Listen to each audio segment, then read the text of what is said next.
At kaugnay nga po ng mga balitang yan, nasa linya po ng telepono at makakausap po natin ngayon si Senador Coco Pimentel. Magandang hapon po sa inyo, Senador Coco. Si Kirby Cristobal po ito. Magandang hapon, Kirby, at sa lahat po ng nanonood at nakikinig sa atin. Siyempre, Senator, bago po ang lahat, congratulations po sa nagdaang midterm elections para po sa inyo. Salamat po po sa inyo lahat. Apo, Senator, go on with the issue. Ano po inyong reaksyon at sa pagbibitiw po ni Senador Juan Ponce Enrile bilang Senate President? Well, ako personally nagulat ako kasi akala ko tatapusin niya yung 15th Congress. Pero alam ko naman na pagdating na ng 16th Congress, alam ko na handa naman siya talagang magbigay daan sa bagong Senate President na pipiliin ng bagong komposisyon ng Senado. Kapag naman nasabi na noon, ako naririnig yun na sabi niya na sa 2013, senador pa rin siya, no? Senador pa rin si Senator Juan Ponce Enrile, pero being Senate President daw, ibibigay na niya sa iba na leader ng Senado. So, napaaga bali ng halos isang more than a month napaaga ang kanyang pag-alis sa pwesto. Anyway, ano naman po yan ang pag-serbisyo o pagsilbi bilang Senate President kailangan voluntary, di ba? Dapat maluwang sa loob mo or gusto mo. Kung ayaw mo na, pwede ka naman talaga mag-resign. Nagulat na ako kasi wala sa agenda yun. 35 bills yung nakalagay sa agenda. Hindi naman namin lubos maisip na mag-resign pala ang Senate President. Opo, talagang inaasahan po natin na magbibigay lang po siya ng kanyang... Anyway, Senator, talagang hindi po inaasahan na magbibitiw po itong si Senator Juan Ponce Enrile. Pero ano po ba yung naging epekto nito sa Senado matapos po na maghayag po siya ng pagbibitiw bilang Senate President? Medyo na-delay lang kami ng konti, pero ang ginawa namin para talagang hindi grabe yung delay, hindi masayang yung last 2 days.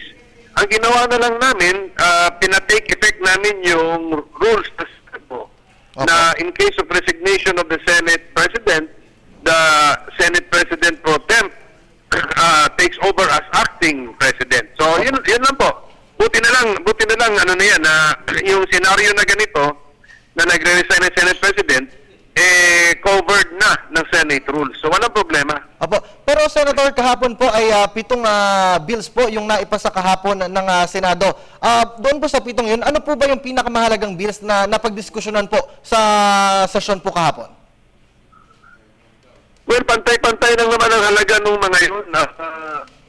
Meron ako isang bill doon na yung tungkol sa party list na sinama po natin sa local absentee voting.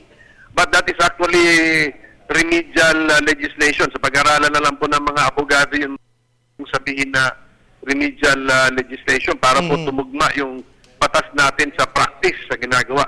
So, yun po, yung akin po yung contribution ko po yun. Kaya sa akin, mahalaga din po yun. Pero sa tingin ko, pantay-pantay na rin yung mga bills na pinasa po kahapon. Okay. Sir, pero sa ngayon po, meron po bang inaasahang maipapasa ngayong araw na ito matapos nga po yung pagbibitiw? At sa ngayon po ay si Senador Jinggoy Estrada po muna yung mamumuno po sa Senado po. No? Tama ka. Si Senator Jinggoy ang presiding officer po namin ngayon. And then ngayon, papunta na ako sa Senado ngayon kasi kailangan namin ng 16 na maging present kasi may mga treaty na or international agreements na ira-ratify po ang Senado, kailangan ng 2/3 presence. So, importante ngayon ang presence ng mga senador. Apo, at bilang Pangulo, Senator, syempre, kukunin ko po ang inyong mensahe sa maaari pong susunod na maupo po bilang Senate President. Ano po ang inyong maipapayo at maibibigay pong magandang adikain po para po mapaganda pa po ang leadership po sa loob ng Senado? Well, congratulations kay Senator Frank Drilon. Siya na yung most likely, siya na yung next Senate President.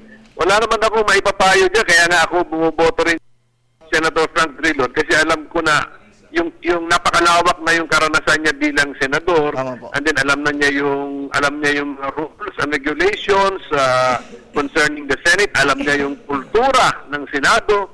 So, siya mag-advise sa amin kung anong dapat namin gawin bilang leader namin. Pero siguro ako, ang input ko na lang yung doon po sa the use of science, Mhm. gamitan namin ng mga scientific or mathematical formula para mas maging patas sa pag-distribute ng mga chairmanships at saka yung mga memberships sa Commission of Appointment at saka sa Senate Electoral Tribunal. So, doon ako papasok sa mga paggagawa ko ng formula on how Opo. to be more objective in the distribution of responsibilities in the Senate. Opo, at sakali naman po sir na umupo si Senador Franklin Drilon, maganda-ganda po yung kanya sigurong mapasisimulan dahil nung nakaraan din po ay umupo na po siya bilang Senate President po, di ba po sir?